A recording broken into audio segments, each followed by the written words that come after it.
Warahmatullahi wabarakatuh. Waalaikumsalam. Alhamdulillahi rabbil alamin. Wassalatu wassalamu ala ashrafil anbiya wal mursalin. Sayyidina wa maulana Muhammadin amma ba'd. Jamaah salat subuh Masjid Raya Nurul Hidayah yang sama-sama dimuliakan Allah subhanahu wa ta'ala. Kembali melanjutkan kajian Jumat subuh kita. InsyaAllah pada pekan kali ini kita akan ditemani oleh Al-Ustaz Dr. Haji Abdul Rahim MAG dengan tema yakni cinta pembuka pintu syurga. Untuk itu kami berharap kepada seluruh jamaah yang berada di masjid atau via Zoom, via online untuk menetap sampai waktu syuruk insyaallah. Kepada Al-Ustaz kami persilahkan.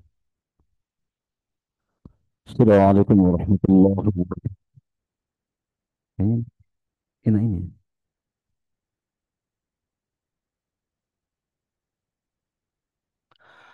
Bismillahirrahmanirrahim. Alhamdulillahilladzi khalaqal insana min sulalatin min tin wa qada ila siratin mustaqim. Ashhadu an la ilaha illallah wahdahu la syarika lahul malikul haqqul mubin.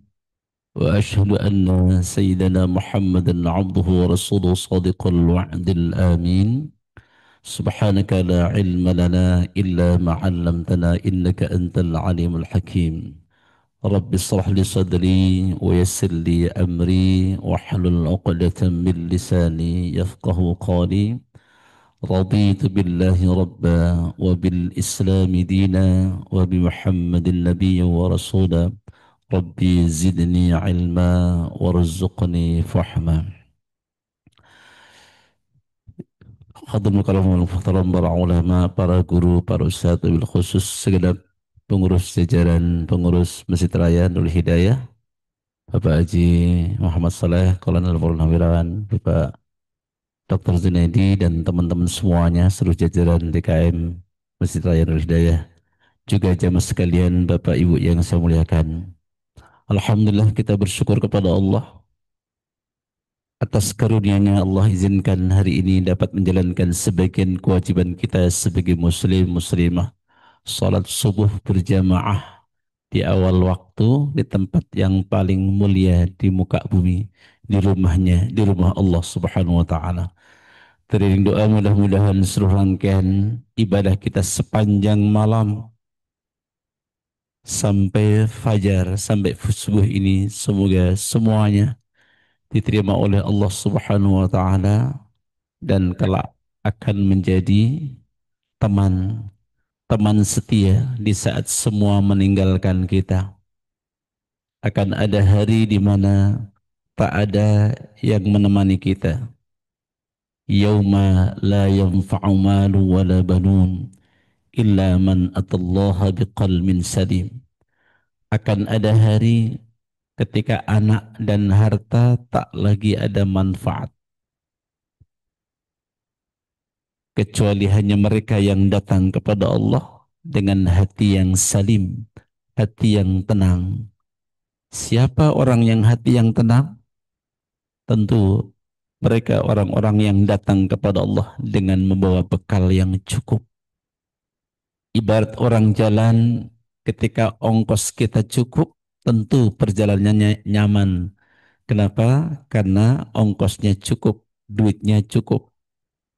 Capek istirahat, lapar makan, haus minum di mana saja. Kenapa? Karena ada ongkosnya. Akan ada hari itu, anak lagi nggak ada manfaatnya, harta nggak ada manfaatnya. Hanya satu kata Nabi yang berikan manfaat kepada kita, yakni amal-amal kita. Mudah-mudahan ini menjadi bagian amal kita yang kelak akan setia menemani kita sampai kita menghadap Allah Subhanahu wa taala.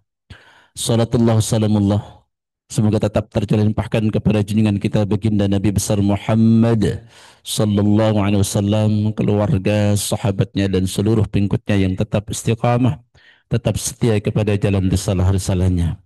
Apa kabar Bapak Ibu semuanya? Sehat? Alhamdulillah, mudah-mudahan tetap sehat, tetap bahagia dan gembira. Gembira itu perintah Allah, Bapak Ibu. Jadi kita tidak hanya disuruh untuk sholat, tidak hanya disuruh untuk puasa, haji, tidak. Ternyata Allah pun juga nyuruh kita untuk senang, untuk gembira. Senang gembiranya karena merasakan karunia Allah. Qul bifadlillah wa birahmatihi fabidzalika falyafrahu huwa khairum mimma yajma'un. Katakanlah dengan karuniaku, dengan rahmatku, maka bergembiralah. Di antara rahmat terbesar adalah waktu yang Allah berikan kepada kita. Rahmatnya mengantarkan kita ke Masjid Raya Nurul Hidayah. Ini di antara nikmat yang luar biasa yang harus kita sambut dengan gembira. Bisa menegakkan subuh, dahsyat ini. Maka harus disambut dengan kegembiraan sebagai ungkapan rasa syukur kepada Allah Subhanahu wa taala. Apalagi subuh, rangkum paling tidak tiga keistimewaan bagi Bapak Ibu yang hari ini subuh di rumah-rumah Allah. Kemuliaan yang Allah tidak berikan di waktu yang lain. Istimewa memang subuh itu. Karena Allah berikan istimewa di waktu subuh memang berat. Wajar kalau langkah ini menjadi berat ke rumah-rumah Allah di waktu subuh karena menghadiahnya juga berat. Hadiahnya juga besar yang Allah janjikan. Paling tidak kita akan mendapatkan tiga itu. Yang pertama adalah ketika saat kita masuk rumahnya, kita dijanjikan oleh Allah dengan rahmatnya. Kita masuk tadi sudah dengan doa Allahumma ftahli abwab rahmatik ya Allah. Bukakan pintu rahmatmu. Bukakan untukku pintu-pintu rahmatmu. Coba. Kita masuk rumahnya, ada jaminan rahmat dari Allah Subhanahu wa taala. Kasih sayang kita mendapatkan itu. Lalu yang kedua, Allah memberikan kesempatan kepada kita untuk mendapatkan doa. Doa yang Nabi hanya bilang di waktu subuh ketika Nabi sallallahu alaihi wasallam mengatakan Allahumma barik li ummati fi bukuriha. Ya Allah berkahi umatku yang menatapi subuhnya. Bukan zuhur, bukan asar, bukan maghrib, bukan yang lainnya. Bukan isya. Tapi subuh. Kita ada dalam doa Nabi Muhammad. Doa orang yang tak mungkin ditolak doanya oleh Allah Subhanahu wa taala. Doa dari manusia yang paling bersih hatinya. Doa dari manusia yang paling tinggi kedudukannya di depan Allah. Doa dari manusia yang paling bertakwa. Doa dari manusia yang paling indah akhlaknya. Nabi Muhammad sallallahu alaihi wasallam. Kita ada dalam doa Nabi. Luar biasa. Lalu yang ketiga apa? Menetapi subuh lalu sampai surup, kita punya kesempatan untuk mendapatkan kemuliaan, mendapatkan pahala haji umrah. Tambah, tambah, tambah, sempurna, sempurna. Siapa orang yang salat subuh berjamaah di masjid, setelah itu kemudian berzikir, halaqah, ta'lim seperti sampai tiba waktu surut, lalu ia menegakkan 2 rakaat salat surut, maka baginya pahala haji umrah sempurna, sempurna, sempurna. Bagaimana mungkin kita enggak bahagia? Bagaimana mungkin kita tidak bahagia dan gembira ketika kita menyadari betapa Allah Subhanahu wa taala menjanjikan berbagai macam kemuliaan-kemuliaan untuk kita yang menatap subuh. Maka ketika Allah Subhanahu wa taala menekan katakanlah dengan karuniaku, katakanlah dengan rahmatku, maka bergembira. Inilah adalah salah satu yang adalah rahmat besar yang Allah berikan kepada kita yang wajib kita syukuri, yang wajib kita sambut dengan kebahagiaan dan kegembiraan. Bapak Ibu yang dimuliakan oleh Allah Subhanahu wa taala.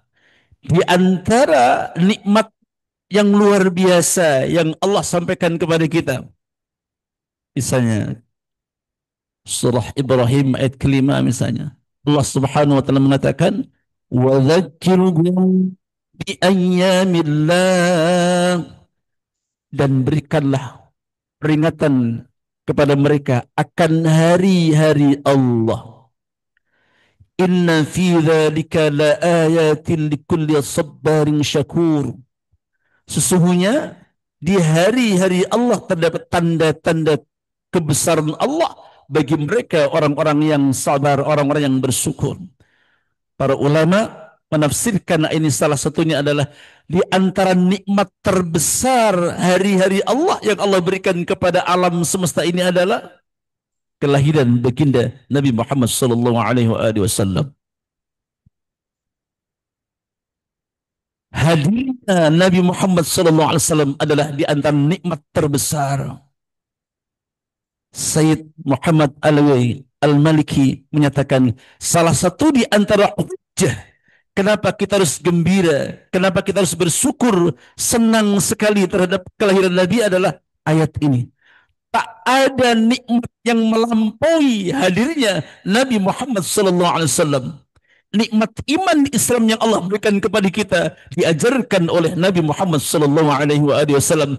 Kita tidak akan pernah tahu tingginya iman dan Islam sampai Nabi yang menjelaskan kepada kita. Itulah hari-hari di mana Allah turunkan nikmatnya, dan di antara nikmat terbesar adalah hadirnya.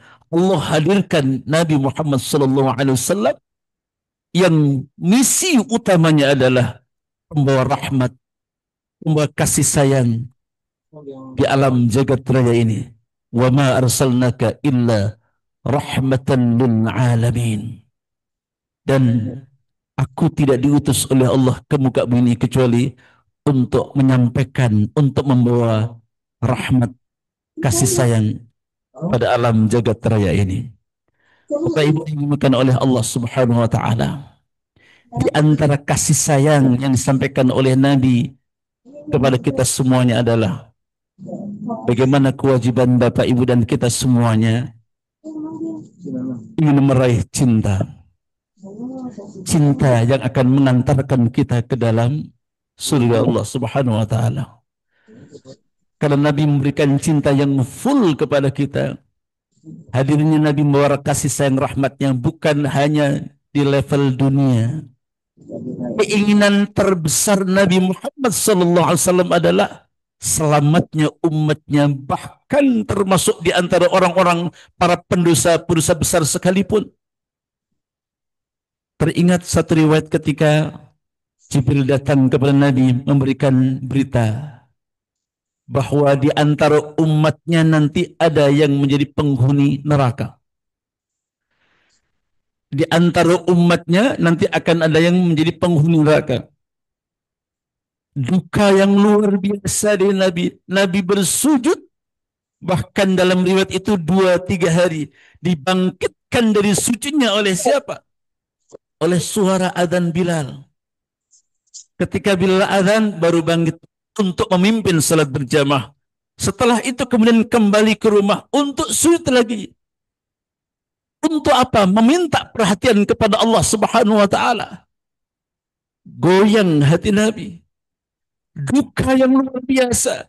Karena keinginan Nabi adalah semua umatnya masuk surga. Itulah kecintaan Nabi Muhammad SAW.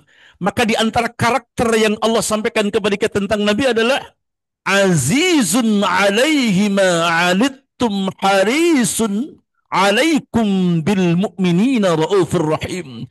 Teramat berat penderitaannya.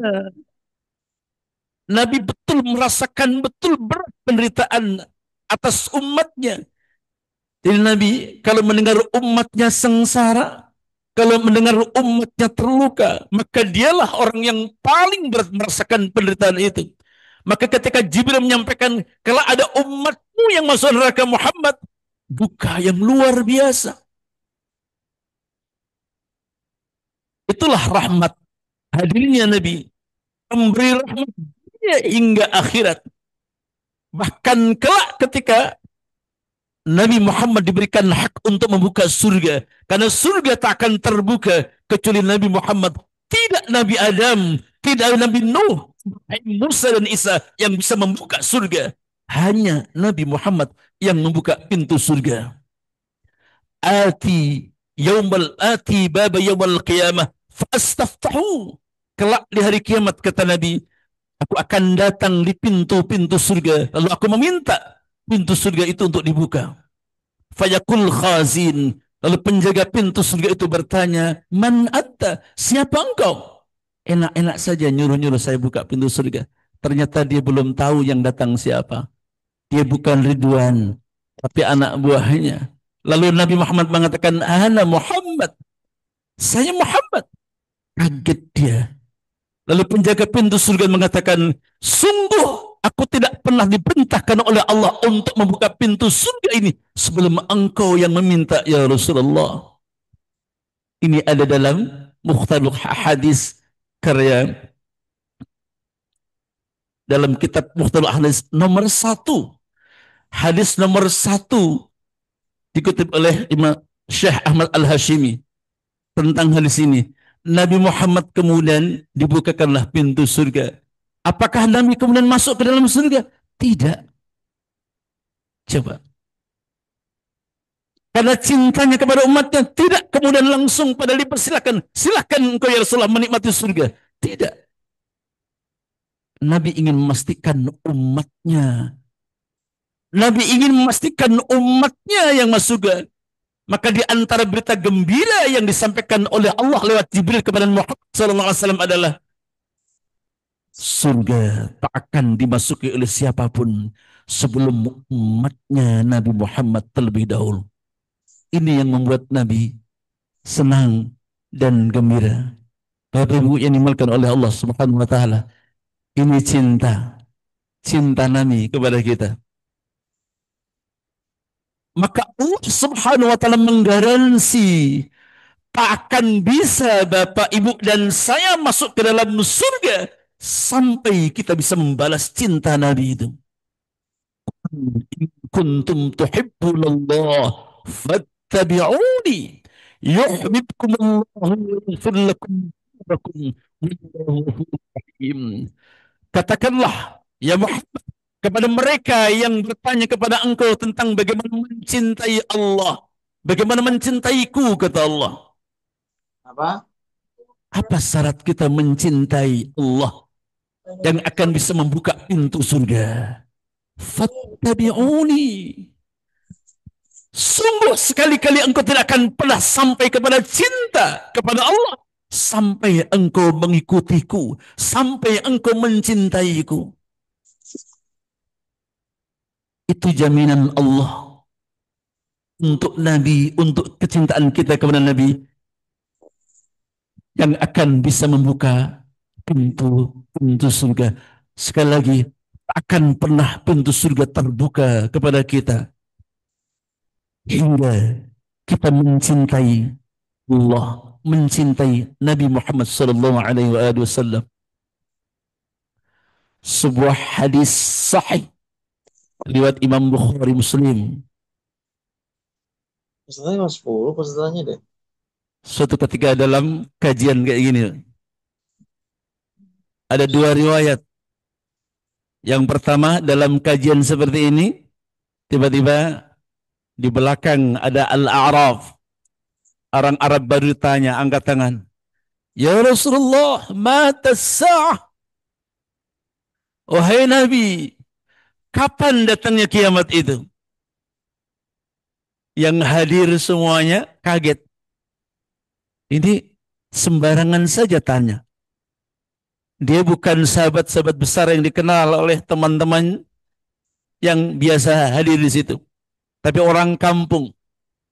Pertanyaannya, namanya orang kampung, pertanyaannya tak terduga. Kapan itu hari kiamat datang? Nabi tak langsung menjawab. Hingga ada 3 pandangan di antara para ulama.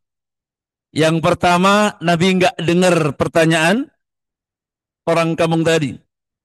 Yang kedua, mengatakan Nabi enggak suka dengan pertanyaan orang kampung tadi.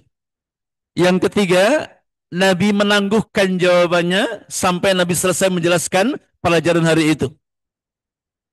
Ternyata yang tepat yang terakhir. Setelah selesai Nabi berbicara, baru Nabi tanya. Coba siapa tadi yang bertanya tentang hari kiamat? Angkat tangan. Saya ya Rasulullah. Lalu Nabi balik bertanya.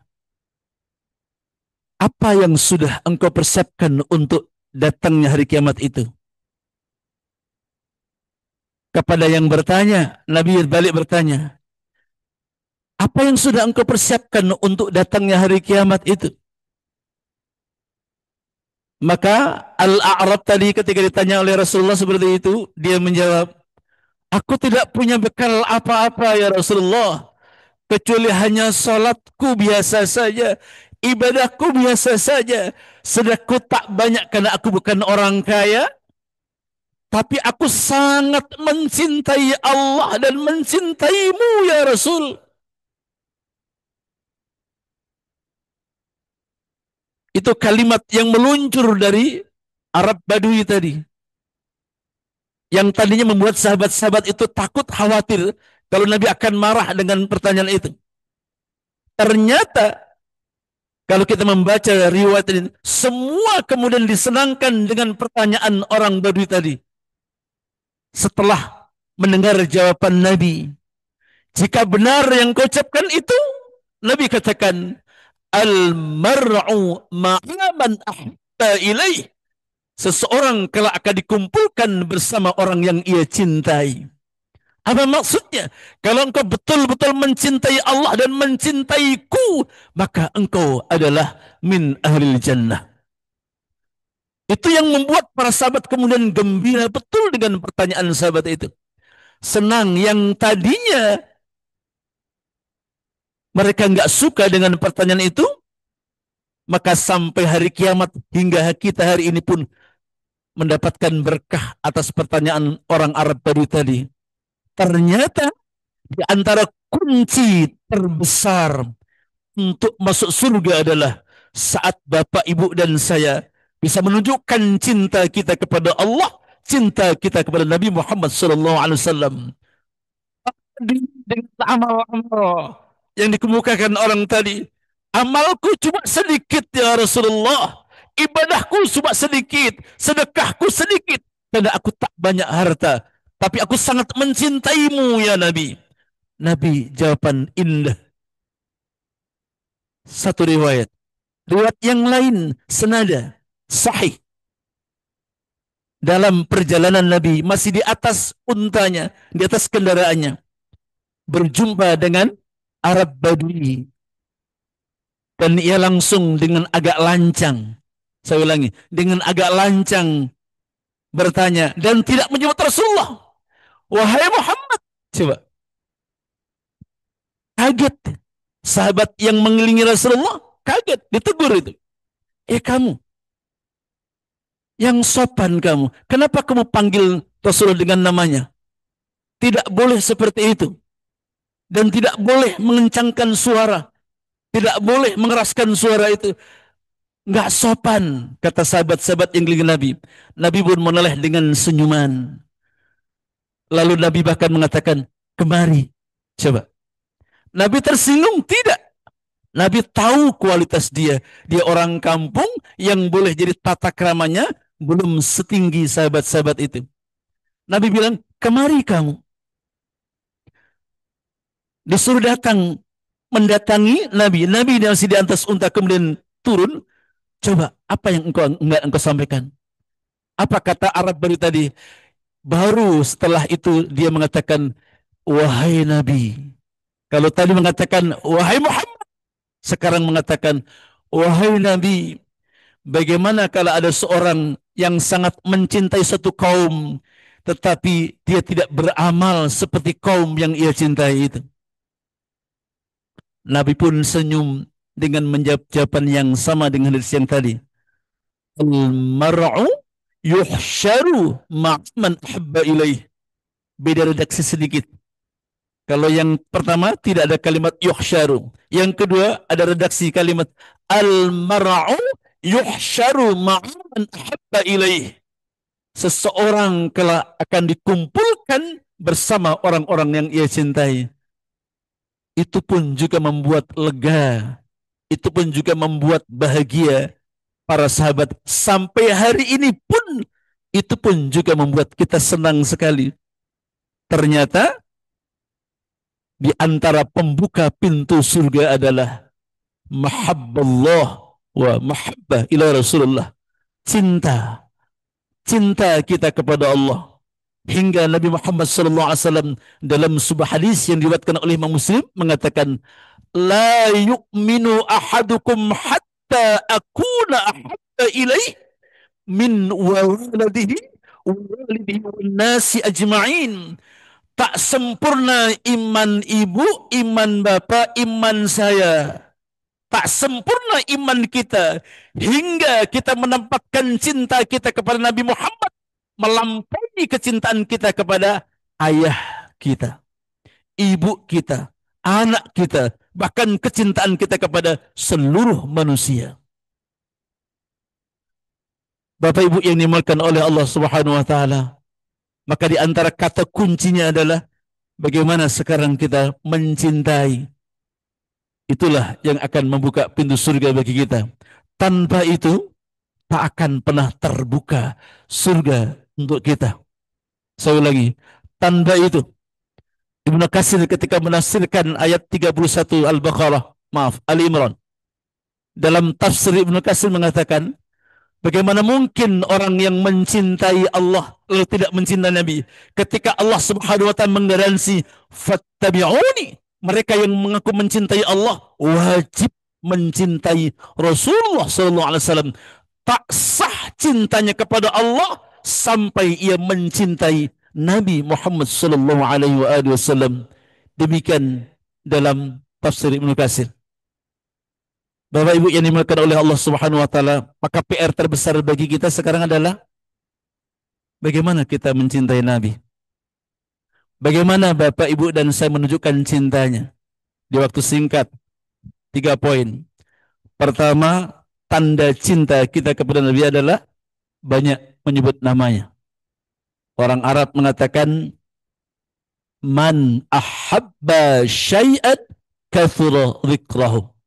Siapa yang mencintai sesuatu, maka pasti ia banyak menyebut yang ia cintai. Omong kosong orang mencintai, tapi nggak pernah ingat dengan yang ia cintai. Dusta besar orang mengatakan, aku mencintai fulan, tapi nama fulan tak pernah terlintas di pikiran dan hatinya. Maka kecintaan kita kepada Nabi di antara bukti yang nyata yang harus kita tunjukkan kepada Allah, kepada Rasulullah adalah banyak menyebut nama Nabi Muhammad SAW dalam zikir kita, yakni banyak membaca solawat. Solawat, bahkan inilah ibadah dalam konteks kita yang Allah pun melakukan. Allah pun melakukan, walaupun bukan maknanya ibadah. Ketika Allah Subhanahu wa taala bersolat kepada Nabi, maknanya adalah Allah memberikan rahmatnya, berkahnya untuk Nabi Muhammad sallallahu alaihi wasallam. Para malaikat pun bersolat kepada Nabi. Lalu Allah memerintahkan kepada kita untuk memperbanyak bersolat kepada Nabi sebagai bukti kecintaan kita kepada Nabi Muhammad sallallahu alaihi wasallam. Bahkan dalam sebuah hadis Nabi Muhammad SAW mengatakan, "Awlan nasu yaumal qiyamah aktaruhum fasalli alayya." Setinggi-tinggi kedudukan kelak di hari kiamat di antara umatku adalah yang paling banyak bersalawat untukku. Semulia-mulia orang kelak di hari kiamat bukan yang paling tinggi pangkatnya, bukan yang paling besar jasa, bukan yang paling banyak hartanya, bukan yang paling hebat, bukan yang paling banyak pengikutnya. Tapi Nabi mengatakan, yang paling banyak bersalawat kepada aku. Kita bisa kejar itu Bapak Ibu, siapapun kita. Sekali lagi, siapapun kita, dari golongan apapun kita, apapun profesi kita, tidak akan menghalangi kita untuk naik grade kita, naik posisi tertinggi, yakni bersama Rasulullah SAW dengan memperbanyak salawat kepada Nabi Muhammad SAW. Bahkan untuk salawat, satu salawat saja Bapak Ibu, kita akan mendapatkan jaminan 4 poin. Rasulullah mengatakan, man shalla, malaikat datang kepada Nabi lalu menyampaikan berita kepada Rasulullah sallallahu alaihi wasallam lalu mengatakan man shalla alayya wahidah, barang siapa yang bersalat kepadaku sekali saja maka akan mendapatkan apa? Ada 4 poin yang dijelaskan oleh Rasulullah sallallahu alaihi wasallam. Yang pertama, Allah akan mengangkat asra darajatin, 10 derajat kita diangkat oleh Allah Subhanahu wa taala. Lalu Allah akan memberikan apa lagi? Ada 10. Allah akan memberikan asra hasanat, 10 kebaikan. Lalu yang ketiga, Allah akan wa mahasayi'ah. Allah akan menghapus keburukan 10 keburukan akan dihapuskan oleh Allah Subhanahu wa taala. Lalu yang keempat, Allah akan berikan apa? Sekali salawat kita kepada Nabi Muhammad sallallahu alaihi wasallam, faruddu, Allah akan kembalikan asr salawatin. Allah akan berikan 10 salat untuk kita. Selesai Bapak Ibu sekalian.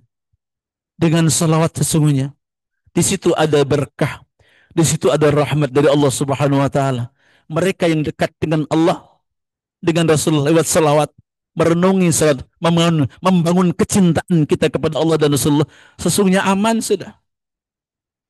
Bersalawat kepada Nabi adalah tanda cinta kita kepada Nabi. Jangan sampai kita hanya mengaku sebagai umatnya tapi tak pernah berselawat kepada Nabi Muhammad SAW. Bagaimana kita akan buktikan cinta kita kepada Nabi kalau kita tak tercatat oleh Rasulullah banyak salawat? Dan setiap salawat kita disampaikan oleh Allah kepada Nabi. Itu loh umatmu, si Fulan bin Fulan menyampaikan salawat kepadamu. Nabi tahu Bapak Ibu siapa yang banyak salawat. Nabi tahu, dikasih tahu sama Gusti Allah. Allah yang sampaikan kepada Nabi.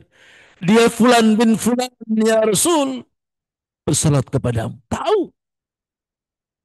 Nanti buka At-Taubah 115 ya, kalau nggak salah 105. Wa qul i'malu fasayarallahu amalakum wa rasuluh. Dan beramallah, maka setiap amal itu Allah lihat. Fasayarallahu amalakum wa rasuluh. Lihat amal-amal kita. Lalu dalam konteks ini Allah akan sampaikan. Sampailah sahabat kemudian bertanya, ya Rasulullah, bukankah engkau sudah wafat? Bagaimana mungkin engkau mendengar? Apa kata Nabi? Setiap umatku yang bersalat kepadaku, maka Allah akan menyampaikan itu kepadaku. Sehingga aku tahu persis siapa yang bersalat kepadaku. Hadis riwayat Imam Muslim. Setiap orang yang salawat akan disampaikan kepadaku oleh Allah. Jadi Nabi tahu persis siapa orang yang bersalawat. Jasad Nabi tidak hancur. Bumi tidak akan pernah bisa menghancurkan jasad para Nabi. Kelanjutan hadis itu. Dahsyat sekali Bapak. Jadi mari kita buktikan cinta kita kepada Nabi Muhammad dengan perbanyak salawat. Apa bentuk salawat? Yang paling sederhana ya salawat Jibril. Sallallahu ala Muhammad, sallallahu ala Muhammad, sallallahu alam, sebanyak-banyaknya. Karena salat adalah bagian dari zikir, perintah Allah. Ya ayyuhalladzina amanu dzkurullaha dzikran katsira wasabbihuhu bukratan wa asila. Wahai orang-orang beriman, sebut nama Allah, berzikirlah kepada Allah. Di antara zikir terbaik adalah bersolawat. Gak usah dihitung, pokoknya sebanyak-banyaknya. Membangun cinta kita kepada Nabi.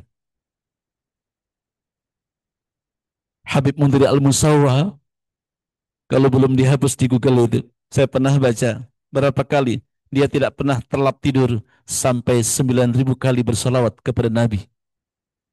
Habib Mundhir almarhum. Ada yang lebih keren lagi. Guru Sakumpul Martapura itu setiap hari tidak kurang dari berapa salawatnya? 30.000. 30.000 salawat kepada Nabi. Maka orang-orang saleh seperti itu sangat gampang, mudah bermimpi ketemu Nabi Muhammad. Karena hatinya dekat sekali dengan Rasulullah sallallahu alaihi wasallam. Itu Abah Guru Sukum Kiai Haji Abdul Ghani. Zaini itu. Dahsyat sekali. Satu. Jadi cara menunjukkan cinta kita kepada Nabi untuk kita kepada Nabi adalah perbanyak bersalawat. Yang kedua, ihya sunnah. Ada hadis lemah.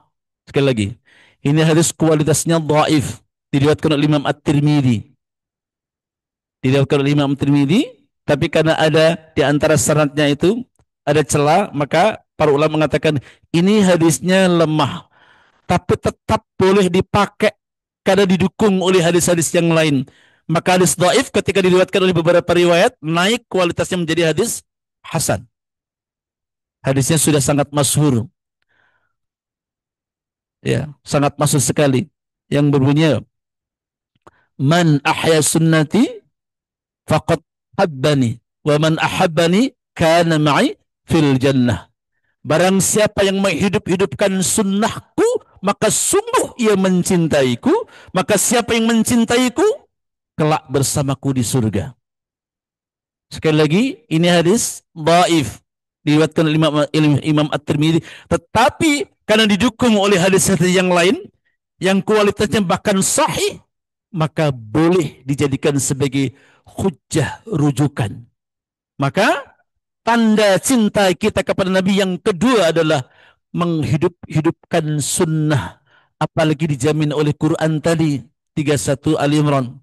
Kewajiban bapak, ibu, dan saya adalah mengikuti sunnah Nabi Muhammad SAW.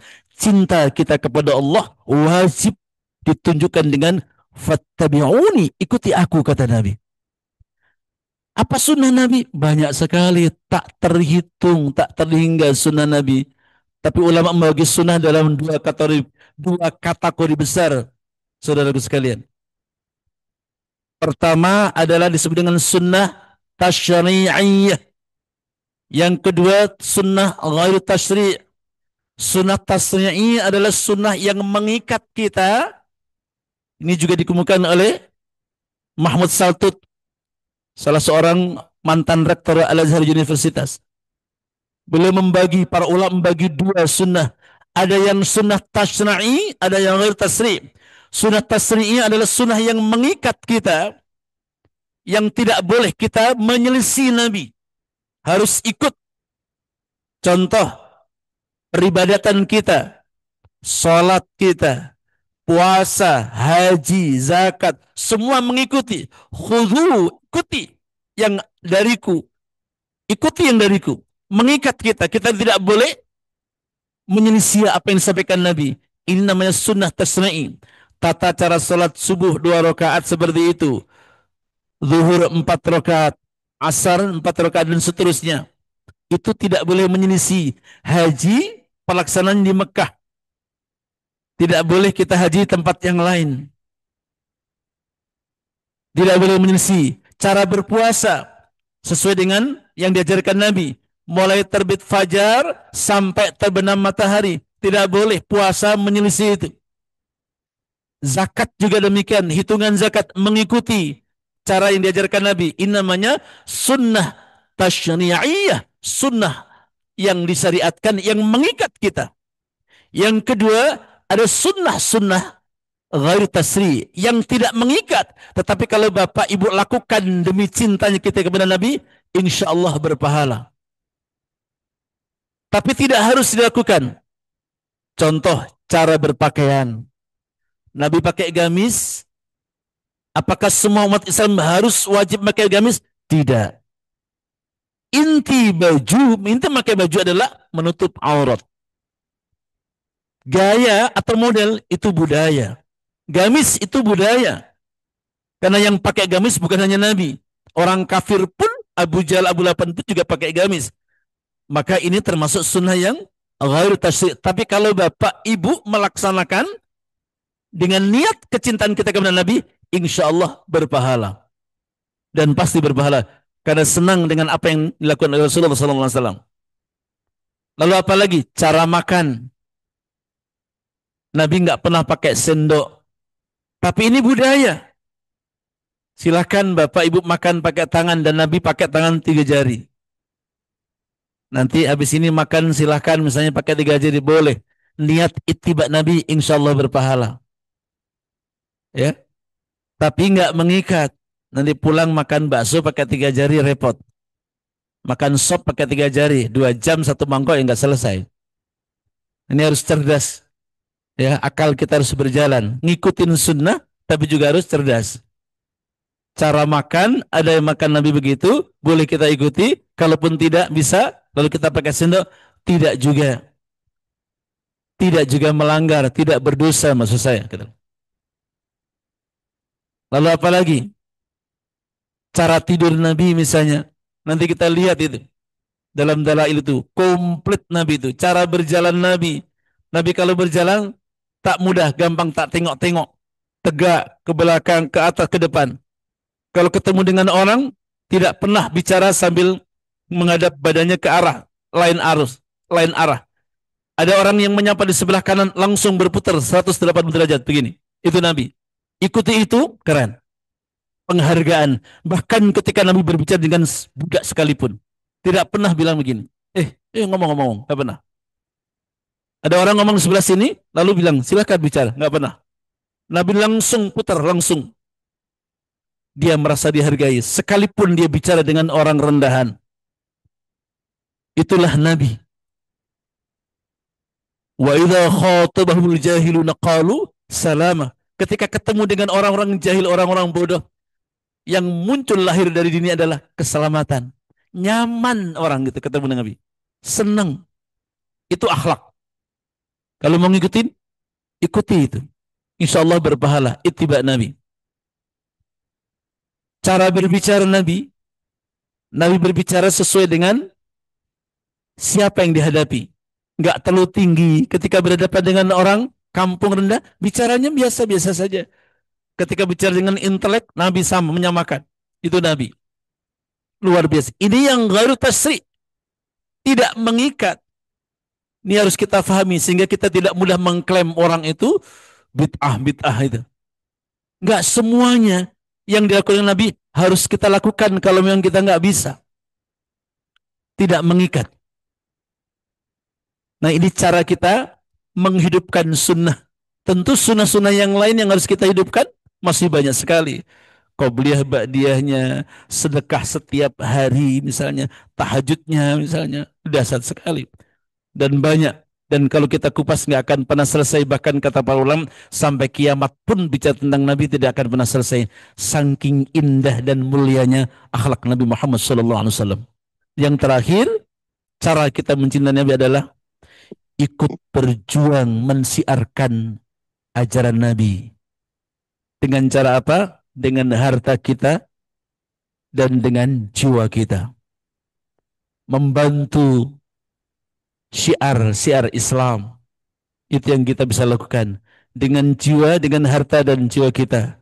Ikut berjuang untuk mensiarkan. Ikut berjuang untuk menyebarkan ajaran Nabi dengan harta kita dan juga dengan jiwa kita.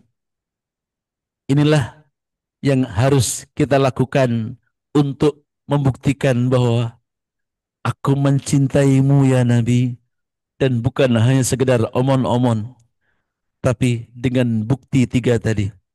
Banyak bersalat kepada Nabi, yang kedua senang menghidupkan sunnah-sunnahnya, dan yang ketiga terlibat langsung dalam mensiarkan ajaran-ajaran Nabi, seperti taklim-taklim seperti ini, kegiatan-kegiatan majelis-majelis, halakoh-halakoh yang di dalam dikaji Quran dan Sunnah, kita terlibat. Jika tidak bisa hadir dengan jiwa kita, jika kita diberikan karunia rizki, memberikan, itu adalah bagian dari cara kita menunjukkan cinta kita kepada Nabi Muhammad SAW. Saya kira ini yang ingin saya sampaikan. Mudah-mudahan menjadi berkah untuk kita semuanya, bahwa kita harus meneguhkan cinta kita kepada Nabi Muhammad SAW hingga kelak insya Allah kita semua akan dipertemukan dengan Nabi Muhammad SAW. Demikian. Assalamualaikum warahmatullahi wabarakatuh. Waalaikumsalam warahmatullahi wabarakatuh.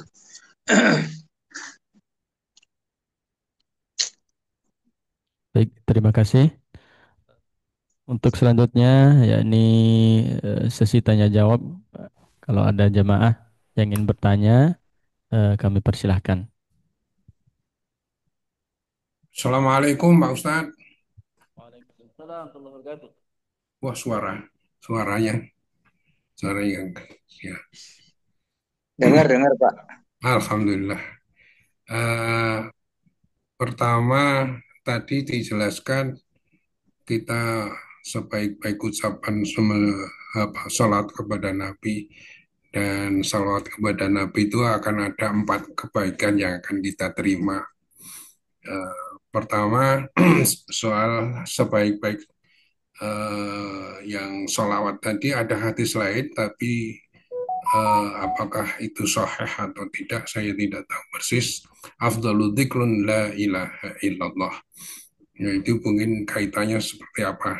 Kemudian soal 4 kebaikan yang akan diterima, kalau kita bersolawat kepada Nabi, salat kepada Nabi satu saja itu akan mendapatkan 10 kali derajat-derajat di atas.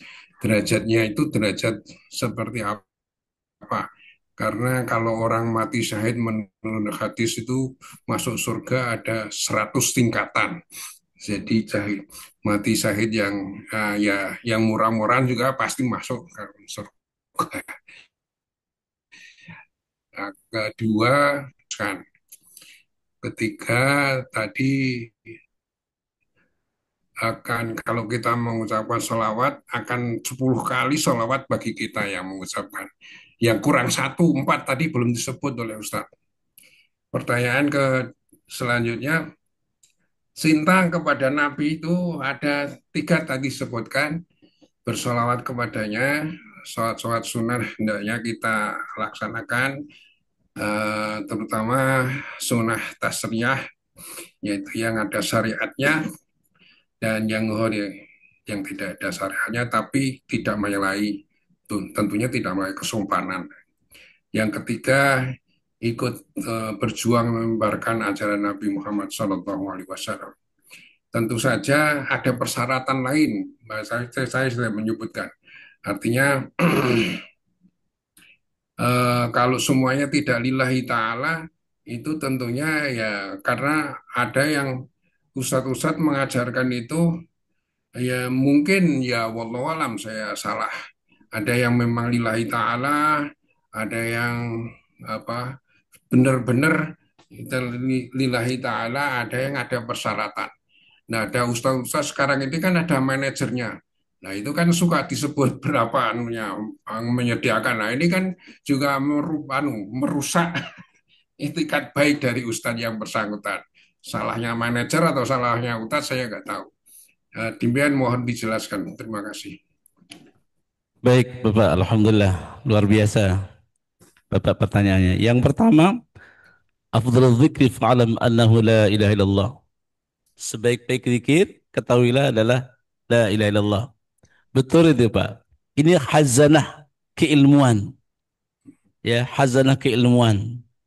Jadi di antara, kalau tadi saya katakan zikir terbaik, di antara zikir terbaik itu adalah salawat, tidak ada teks hadis itu. Itu pandangan saya ketika saya meneliti tentang kemuliaan orang yang bersalat, Bapak. Jadi itu tidak membatalkan hadis tadi. Tidak membatalkan bahwa zikir terbaik itu kalimat la ilallah. Karena kalimat la ilallah itu dijamin dalam hadis sahih riwayat Imam Muslim kan. Man kana akhir kalam bila ilallah dakhala jannah. Siapa yang akhir hidupnya mengucapkan kalimat la ilallah pasti masuk surga. Jadi itu kemuliaan-kemuliaan kalimat la ilallah. Ketika bicara tentang al-ismul azam la ilallah, kata-kata mulia dari Allah itu keren, itu luar biasa. Tapi ada juga hadis terkait kemuliaan salawat. Jadi karena salawat itu salat tadi 4 tadi saya sudah sebutkan. Kalau tadi mungkin ada yang kurang, saya ulangi Bapak. 1, Allah akan mengangkat 10 derajat. Nanti saya jelaskan derajat. Ya, 10 derajat. Yang pertama. Yang kedua, Allah akan berikan 10 kebaikan salawat. Yang ketiga, Allah akan menghapus 10 keburukan. Dan yang keempat, Allah akan berikan salawat 10. Clear pass ya, 4. 1, sekali lagi, untuk orang yang bersolat sekali, Allah akan mengangkat 10 derajat. Yang kedua, Allah akan berikan 10 kebaikan. Yang ketiga, Allah akan menghapus 10 kesalahan. Yang keempat, Allah akan bersolawat 10 kali, mengembalikan salat kita 10 kali. Nah, sekarang apa yang dimaksud dengan derajat itu? Para ulama menjelaskannya dengan kalimat yang berbeda-beda misalnya. Derajat itu kedudukan, posisi, bahkan hanya dijelaskan antara derajat yang satu dengan derajat yang lain itu jaraknya 500 perjalanan, 500 tahun gitu. Ada yang mengatakan seperti itu. Jadi yang jelas ini hanya ingin menunjukkan tentang kedudukan Bapak. Kedudukan. Kalau Bapak tadi mengatakan surga itu ada 100 tingkatan, antara satu tingkatan dengan tingkatan yang lain itu jaraknya bainas sama wal ard. Dalam Riyadhus Shalihin misalnya dijelaskan ketika ada orang yang menghuni surga di level 1 untuk melihat level yang kedua itu seperti dia melihat bintang-bintang yang di langit itu, Pak. Nah, ini pun juga maksudnya derajat. Jadi penjelasannya untuk menunjukkan kedudukan saja. 10 derajat itu menunjukkan kedudukan 1, 2 sampai 10. Nah, itu. Nah, kemudian terkait dengan ini PR besar termasuk untuk diri saya, Pak. Ya. Saya setuju dengan tambahan Bapak tadi. Oke. Kritik orang-orang yang bergerak di jalan agama yang sangat mengerikan. Nanti Bapak bisa buka surat Hud ayat 15-16. Surat Hud ayat 15-16 itu yang harus dibaca oleh para pendakwah, para kiai, para habaib, para guru, para ulama semuanya harus dibaca dan kemudian direnungkan gitu. Jadi terkait dengan syarat tadi ikhlas terkhusus untuk sholawat, Bapak, saya lagi terkhusus untuk sholawat, sebagian ulama tidak memberikan syarat ikhlas. Kalau ada ayat mengatakan wa ma umiru illa liya'budullaha mukhlishina lahuddin, aku tidak perintahkan kalian untuk ibadah kepadaku kecuali dengan ikhlas, maka khusus untuk salawat tak ada. Bahkan ulama mengatakan salawat itu ikhlas nggak ikhlas diterima oleh Allah. Karena posisinya kan sedang menunjukkan kecintaan kita kepada Nabi. Orang baca Allahumma shalli ala Muhammad wa ala ali Muhammad, ikhlas atau tidak itu diterima oleh Allah. Tapi untuk yang lain baca Al-Quran, untuk yang lain bersedekah, haji, umroh, sholat, dan semuanya itu wajib dengan ikhlas. Tadi pertanyaan Bapak itu sebetulnya adalah kritikanlah. Bagaimana dengan dakwah-dakwah yang dengan manajemen misalnya? Saya tidak akan menjas apakah dia ikhlas atau tidak. Tapi betul Pak, itu peringatan. Peringatan yang luar biasa. Kata Allah dalam Hud 15-16. Siapa orang yang beramal untuk dunia, nuwaffa, kata Allah, aku sempurnakan balasan. Aku kasih. Tapi tidak akan tersisa. Laisa fil akhirah illa nar, kata Allah. Nanti di akhirat tidak akan tersisa baginya kecuali neraka. Betul Bapak, itu sangat ngeri. Saya baca ayat ini juga gemetar tuh. Para ulama orang-orang soleh nangis baca itu tuh. Sampai Abu Hurairah Pak. Nah sampai Abu Hurairah, Rasulullah sudah wafat, sudah jauh. Beliau masih ada, diundang. Abu Hurairah itu diundang untuk makan. Sahabat-sahabat makan tabi'in kira-kira gitu, murid-murid para sahabat. Lalu di antara hidangan itu, karena Abu Hurairah itu orang semua tahu dekat dengan Nabi, disuruhlah kasih nasihat. Lalu di antara jamuannya makan kurma. Ketika Abu Hurairah ambil kurma, dimakan sampai di lidahnya, kemudian dia menangis. Ditanya oleh yang hadir, kenapa Abu Hurairah kau menangis? Apa jawabannya Pak? Aku takut kalau Allah tidak menyisakanku untukku di akhirat. Aku takut kalau Allah tidak menyisakan balasanku untuk di akhirat. Allah mencukupkan balasanku dengan kurma yang aku makan hari ini. Saking takutnya Abu Hurairah kepada ayat itu Pak. Kalau dia pikirkan apa yang dilakukan hanya untuk kepentingan dunia. Dakwah untuk hanya mendapatkan uang misalnya. Tadi yang Bapak bilang ada manajemen. Lalu mensyaratkan kalau ceramah ke sini harus bayar 10 juta, harus bayar 15 juta. Saya tidak akan menjas mereka, tapi perlu juga untuk renungan untuk diri saya. Jika benar yang diinginkan hanya urusan itu, Ayat itu Pak, sekali lagi, nanti Bapak buka Hud Ya, 15-16. Ayat itu yang harus dijadikan sebagai sebuah renungan. Tak akan ada yang tersisa nanti di akhirat kecuali neraka. Saya kira ini Pak, terima kasih ya, untuk saya diingatkan Pak dengan pertanyaan yang terakhir tadi. Itu ya. dahsyat sekali. Demikian Bapak yang dapat saya sampaikan. Terima kasih. Terima kasih Pak Ustadz. Baik, terima kasih. Sebelum kita tutup, mungkin ada tambahan dari Bapak Syahrir, ya, kepadanya kami persilakan. Ya, Bismillahirrahmanirrahim. Assalamualaikum warahmatullahi wabarakatuh. Waalaikumsalam warahmatullahi wabarakatuh. Makasih Pak Ustadz Rahim. Jadi Alhamdulillah ya. Saya ingatkan berapa hal ini juga tertuju juga pada ya pengurus masjid kan Pak ya. Yang tadi itu ya. Hud 15-16. Whatever itu kan ibadah ya. Apapun ibadahnya. Ikhlas, ikhlas. Dan kemudian tadi jangan sampai kita bahkan mungkin niat saja ya supaya terkenal, supaya disebut namanya terus itu kan juga terkait dengan kesombongan ya sebetulnya. Atau mungkin ya tadi ajakan setan sebetulnya. Saya pikir kita sama-sama ingat mengingatkan saja lah soal ini ya. Jadi kalau misalnya kita ingin supaya kita lebih beken gitu ya, posisi apapun di masjid itu mulai dari katakanlah kebersihan, satpam, apapun namanya itu berfungsi tentunya dalam kakak ya pengabdian kita atau dalam rangka ibadah di masjid. Saya pikir itu penting. Jadi masjid memang salah satu sarana yang mempunyai satu juga siapa yang hatinya dekat dengan masjid, maka ketika di akhirat ada 7 kelompok orang kan Pak ya, yang termasuk apa tidak akan artinya akan mendapatkan bantuan Allah selain Allah tidak ada ya. Jadi memang itu sudah salah satu keberuntungan kita juga. Nah, saya ingin bawa saja. Jadi mencintai Nabi ini memang satu hal yang perlu kita apa terus-menerus kita laksanakan, Pak. Karena itu saya dulu kan pelajarannya namanya hadis, Pak ya. Sekarang kan sirah nabawiyah ya. Nah, itu mungkin apa bedanya ini dua ini, Pak? Apa cuma sekedar detailnya saja ya? Tapi juga ini di mana-mana dan saya juga eh, apa uraian-uraiannya itu sangat apa aktual gitu ya di dalam kajian-kajiannya. Nah, jadi sekali lagi saya pikir dua-dua ini tetap bagus karena apa? Itu intinya lah karena kita cinta pada Nabi dan taat kepada Rasul ya, dan tentunya kembali pada Allah. Dan sekali lagi harus kita ingat bahwa Nabi itu mencintai kita itu yang penting, Pak. Jadi luar biasa kayak lebih melebihi siapapun ya, melebihi orang tua kita ini kan posisinya luar biasa dan juga ketika beliau meninggal kan yang diingatkan kita gitu ya. Saya pikir itulah catatannya. Jadi mungkin ada beberapa hal yang bisa bawa tanggapi silakan. Tapi kembali bahwa ini kita menuju pada teman-teman terutama kita pengurus masjid, para ustadz sebagainya merupakan suatu kesatuan yang tentunya bagaimana ini bisa kita berperilaku sesuai yang diinginkan, memilih akhlak ya, akhlak Nabi ini memang nggak gampang, tapi itu harus merupakan sesuatu upaya. Demikian dari saya, tanggapan saya Pak, ya mudah-mudahan ada manfaatnya. Wabillahi taufiq wal hidayah.